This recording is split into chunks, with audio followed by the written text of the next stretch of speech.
সরস্বতী পুজোতে তো সবাই মিলে আমরা সেই লেভেলের মজা করছি। তারপর সবাই মিলে চলে গেছিলাম আমরা গোবরডাঙ্গা কলেজে, ওইখানে গিয়ে তো ভাঙাচোরা লেভেলে করছি ডান্স। তারপরে আমাদের এনএসজিও বলিহারি, ওখান থেকে চলে গেছিলাম আমরা সবাই আরএন। আর রাত 12টার পর ছিল তনুকার বার্থডে। তো সব দেখো তোমাদের এই ভিডিও, তো চলো ভিডিও প্রথম থেকে শুরু করা যাক। আমি তো পুরো রেডি, সবাই স্কুল ঘুরে কলেজ চলে গেছে, আমি এখনো রেডি হয়েই যাচ্ছি। সবাই এখন ফোন করছে, দেখো দেখি কি বলে।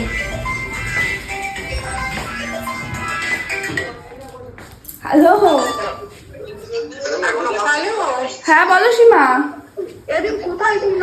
আমরা বেরিয়েই গেছি। কোন গেটের আগে? জামদানি রাস্তায় যেখানে পকোড়া খেতে আসতাম, হ্যাঁ হ্যাঁ হ্যাঁ ওই গেটের আগে। ও আচ্ছা, আরে আমি বেরিয়েই গেছি, তাও 2 মিনিট আসছি ওখানে। ঠিক আছে, এখানে দাঁড়াবে তাহলে। হ্যাঁ আচ্ছা, মিথ্যা কথা কর পরও আমি 10 মিনিট লেট করছি বেরোনোর জন্য। যে যে আছে সব সাইড দে।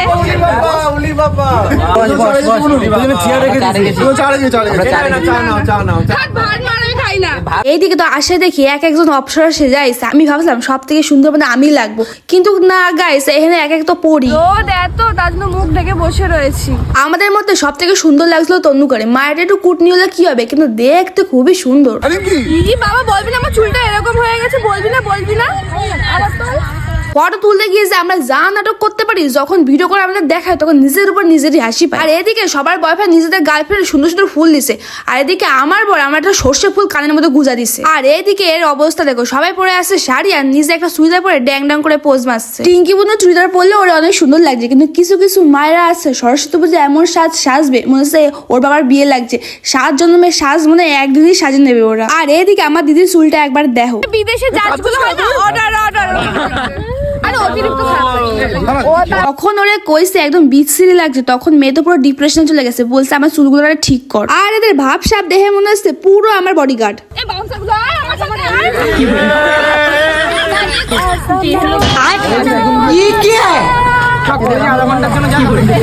ওখানে অনেক কেলারকুর্তি করছে। এখন 3টার সময় যাচ্ছি আমরা কলেজে, জানি না এখন গিয়ে কোনো মানুষজন পাবো কিনা। ওখানে কলেজের সামনে অনেক ভালোবাসা মানুষের দেখা হয়েছিল। পাশেই ছিল একটা ফুচকার দোকান, ওখানে গিয়ে এমন ভাবে ঝাঁপাই পড়ছি কাকু তো পুরো ভয় পেয়ে গেছে। কিন্তু ফুচকাটা কাকু কিন্তু সেই মাখাই ছিল। ভাবছিলাম আমার বাচ্চা যখন অন্নপ্রাশন হবে তখন এই কাকুরে বুকিং করবো। কলেজের বাইরে ছিল কিন্তু বোমা সেরা লেভেলের ভিড়। ওই ভিড় ধাক্কায় ধাক্কায় চলে আসলাম আমরা এখন কলেজের ভিতরে।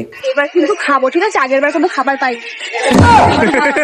আমিও খাইতে ভালোবাসি, ও খাইতে ভালোবাসি। আর আগের বার যখন কলেজে আইছিলাম সরস্বতী পুজোর সময়, তখন কোনো খাবার পাইনি। তার জন্য ভেবেছি পরে ঘোরা পরে নাচ, আগে খাইয়ে নেবো তারপর বাকি সবকিছু পরে। সরস্বতী পুজোর সময় টাকা খরচা করা লাগেই না, কারণ এই কলেজ ওই কলেজ, এই স্কুল ওই স্কুল দিয়ে সেই পেট ভরেই যায় খায় খায়। এই জিনিসটা কিন্তু বেশ ভালোই লাগে। তোমরা আজকে ঘুরতে বেরিয়েছো, এই জন্য বিয়ে করতে নেই, সারাদিন কাজ করা যাচ্ছে এই অবস্থা দিয়ে, সারাদিন কাজ করছি।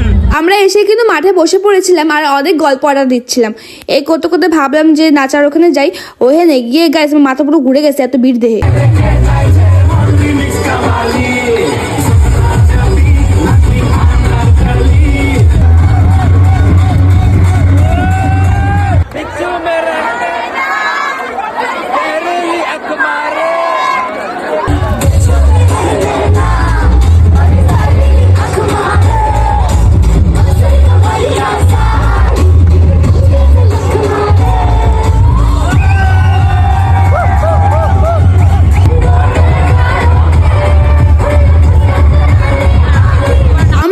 সেই লেভেলের ফাটায় মজা করছি, কিন্তু আর একটু মজা করতে গেলে ভালো তো।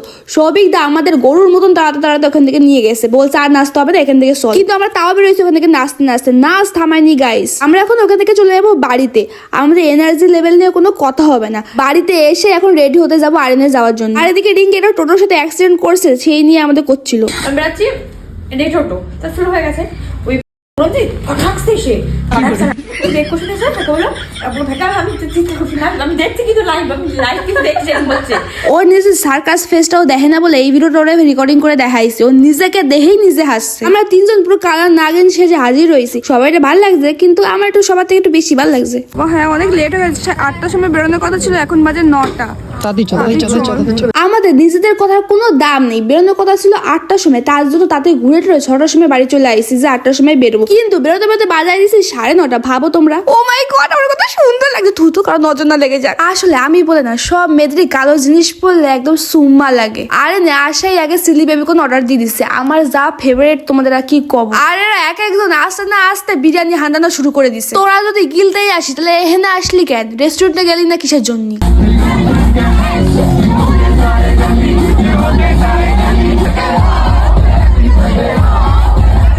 রাত 12টার পরে ছিল তনুকার বার্থডে। মেয়ে তো কিছু জানতো না যে এসব হবে। যখন ওকে সারপ্রাইজ দেওয়া হলো, ওর মুখে হাসি আর ধরে না, 32 পাটি বেরোয় আইছে দাঁতের ফাঁকা দিয়ে। আর এদিকে সবাই কেক খাওয়াইছে। যখন আমরা কেক কাটতে যাবে ওর হাতে কেক মনে ওঠে না। তারপরে সবাই চলে গেছিলাম ডান্স করতে।